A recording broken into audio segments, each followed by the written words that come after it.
stuff and go to the GoFundMe site and make a contribution as well. So there, if we can help one of our own here in the community, that would be awesome. So please do so if you can. All right, let's get back into sports. Georgia and Alabama. I'm telling you what, you kind of had it in the back of your mind that we were probably going to see this matchup. But the way that Oklahoma came out and just was going for a full force, full steam ahead, that ship was sailing toward Atlanta. You know, they were going to take it from Pasadena, go all the way down to Panama, come back up and make their way to the port there in the Gulf. And then they were going to go right on up to Mercedes-Benz Stadium. That was their plan. But Georgia says, oh, no, you don't. We're not going to let a team that is not Georgia and not Bulldog proud not show up at the national championship in our own backyard. And Georgia says, no, not happening. Last play of the game, winning score, 54-48. Yeah. Now, like I said to Keon here just a few minutes ago, I'm rooting for Georgia. I've not been on their bandwagon or anything like that, and Keon will tell you this. But anybody that's playing Alabama, I would root for. And why, you ask? I look at them like being the Atlanta Braves or the New England Patriots, where they're always winning. Now, occasionally I'll root for the New York Yankees, but sometimes they have their moments where they are just arrogant asses. You know, you just can't stand them. New England Patriots, I just cannot stand. For years prior to the 80s, New England couldn't say that and was like run roughshod all over the place, even though they had Jim Kelly and they had other great NFL Hall of Famers on that squad. But it seems like ever since the Belichick era, it's like they can't lose. But I tell you what, I'm rooting for Georgia to beat Alabama in the college football national championship game next Monday night at Mercedes-Benz Stadium in Atlanta, Georgia. Now, I don't know. I'm looking at Keon here. I don't know if he can hear me. Yes, he must. Did you see how much the tickets are? I told Russell this morning. They're over $1,500 a piece. $1,500 a piece. That's a far cry from the Titans game this past weekend, I'm sure. But anyway, that's just crazy. And you know what? There weren't a whole lot. There was a little over 1,000 tickets that were left. I mean, the stadium seats probably about 40, 50,000, maybe a little bit more. I don't know. But if they're selling tickets for a 2 to 3 hour event at $1,500, wow. On that bandwagon to head to Atlanta. I'm sure there's got to be somebody here in the Tennessee Valley that's going to make their way down there to say they were part of history with Georgia winning the national championship over Alabama. I know I don't have enough pull to get credentials like that for that game. That'd be nice. Keon, we need to work on the boss to have him get us credentials for the national championship game Monday night. We'll do our shows from down there. How about that? You think he would go for it? He's not even giving me the time of day. Good evening. You're on Sports Talk with Sam Jordan. Yeah, I think we should get rid of the college football playoff system and go to a true playoff system and take the top 16 teams in the country and play out over December into January. Well, they've gotten away for so long with the BCS, which I have another name for it, but I won't say. Yes. Now, I don't know if you heard my comment earlier. You know, like Central Florida, they went 13-0. They beat Auburn, you know, in their playoff game or their bowl game. there ought to be, if we're going to have a playoff system, I'm not against, having the 4 best teams in there, but I think it ought to be the conference champion, no matter if you are the number 3 or number 4 team in the country, like these two are in the polls. I think that there ought to be a play-in game like March Madness, where they've got 4 teams that are playing in to be a part of the 64 that eventually will at Thursday, to allow a team like Central Florida that's in the FBS subdivision have an opportunity to play for a national championship. What's your thoughts on that? I just think, I went to an FCS school, and they play it out. It starts, I think the end of November, the very last week in November. They take the conference champions, they get the AQ qualifier, just like in basketball, and then they take the best at-large teams that are left, teams that are from the non-power conferences. You take those teams and you put them into a playoff, and I think you would see that people would like to watch.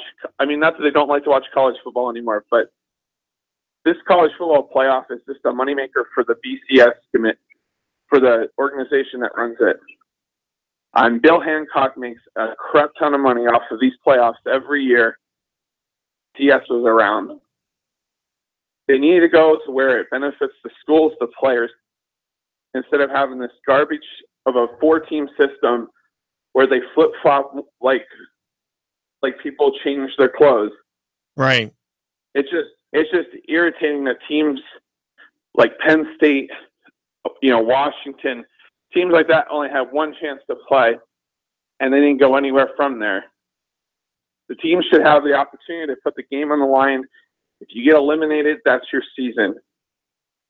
Stop playing with these big teams that get in every year and that are always in because their schools are constantly making the money off of it. Of course, they're going to be able to go out and do more than other schools. But what about UCF?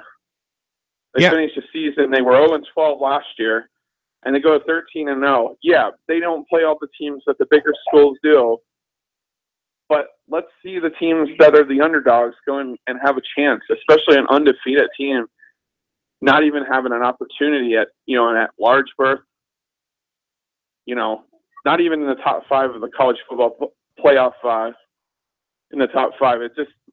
It's bullcrap how they've gotten to where it's a moneymaker for people that aren't even involved with the schools.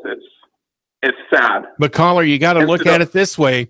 The top 5 conferences, the ACC, the SEC, the Big 10, the Big 12, and the Pac-12, they've invested so much money into their programs. That's why they're paying these coaches anywhere from $4 to $10 million a year, even on the lower level schools in that conference, to try to make it to the big dance that would be coming up this Monday. That's why I'm saying, even if we took, the CFP as it is, have just the conference champion, we wouldn't be having a Georgia and Alabama in the national championship game. Have the true conference champion represent that conference and, do it that way, but also allow a play-in to allow schools like Central Florida or anybody else out there that had an undefeated record going into the end of the season, completing the regular season at 12-0, and give those teams that are in the FBS subdivision an opportunity to try to play in to the national championship. Yeah, I'm not saying to get completely rid of the college football playoff, but you need to expand it. You need to make it more inclusive to teams from the outside the top, the Power 5 conferences. Yes, they're not going to play as high of a schedule as Alabama or Auburn. But there should be no way, no place. There should be safeguards to prevent 2 teams from the same conference from being able to play each other in a national championship game. I agree. It's just ludicrous.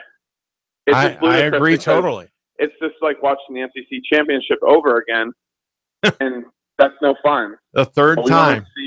We want to see the top 2 teams in the country And this college football playoff does not make that happen. Right. Thanks for taking my call. Not a problem. Thanks for calling in. 423-800-8949 is the phone number to call. 423-800-8949. I did get a message here on Facebook to my start here in the second segment about that family that lost their everything in the fire last night, and asked, what things are needed. Basically everything you can think of for a family: beds, clothing, blankets, food. And like I said, if you want, I invite you, encourage you to drop things off here at the radio station. We will get it to the family that's been devastated from this situation. And it's the Jenny Miles family. And if you go to our Facebook page and then click on where it says click here to support House Fire organized by Jenny Miles, you can go directly to the GoFundMe page that's been set up. They've got a goal of $5,000. They've just got it going here today. Right now they're at $220. So they're trying to find a 3-bedroom home here in the community, somewhere in the Alpine Crest Elementary School area, so that they can be able to maintain their residence, where their kids can go to the same school that they've been going to. And, if you need to, drop it off here. We will get it to the family. If it's items, we can get it to them. And we can also do it through the Summer Cares program, which young girl that actually goes to Alpine Crest. And we will be more than glad to help in that regards. We're not looking for any glory out of this. This is to help one of our own community members that's in desperate need right now because of the devastating fire that just happened last night. So Russell has been talking about it on the news throughout the day, and the GoFundMe setup was done here this afternoon. So if you can help in any way, shape, or form, whether it be physical items, you can drop off here or go to the GoFundMe site and donate that way.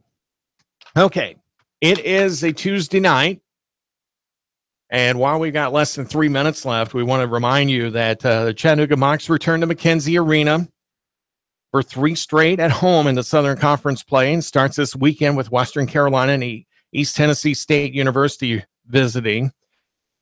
But before that, Western Carolina will be entering Thursday night's game on an upswing. The Catamounts started the year 1-5, but are 4-3 over the last 7, including wins over Appalachian State and North Carolina Asheville. They began their SoCon play Saturday with their first road win of the year this past Saturday, 81-79 at the Citadel. East Tennessee State won 8 of 9 heading into Thursday's game at Sanford. One loss over that stretch was a 68-66 heartbreaker at Xavier. Bucks opened conference play with a 74-55 win over preseason favorite Mercer in Macon. Mocs looked to bounce back from back-to-back losses. Bookending the holiday break, the squad shot just 32.7% in the meetings with Georgia State and Samford. More troubling, they allowed the Panthers and Bulldogs to make 61%.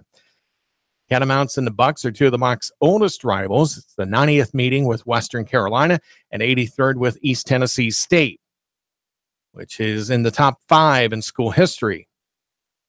Western Carolina is second most and tied for 3rd with Furman. East Tennessee State is, as far as in meetings. Thursday night's game is alumni night for the doubleheader, with the ladies facing North Carolina Greensboro. Special $8 tickets for both games for student section seating for alumni to relive the past.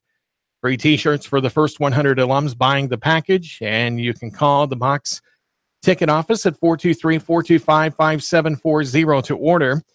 Saturday is Gold Rush night, with fans encouraged to wear gold to the game, along with a t-shirt giveaway. America's favorite dunk team, Acro Dunk, will be performing at halftime. So Thursday night, the matchup with Chattanooga, 6-8 overall, 0-1 in the conference, taking on Western Carolina, who's 5-8, 1-0 in the division. 7:30 with a doubleheader. First game, I believe, is at 5 or 5:30. Not for sure, but the men's team probably have Mikhail Foreman, Rodney Chapman, Nat Dixon, McKendy London, and Joshua Phillips. Phillips, new to the lineup. So it will be a fun time for all. All right. This hour has quickly went by. Hey, it really has. And we're glad that you were a part of it. We'll be back with you tomorrow night. We'll be here tomorrow night and Friday night. Thursday night, we are off on other obligations. But we'll be back with you throughout the day tomorrow, checking out our sports updates. Until then, Keon Rose and the Clutch is up next. Jr. is off the pace and he is headed to the pit lane. Elliott Powers around the outside. Michael McDowell pops the right front tire. Here's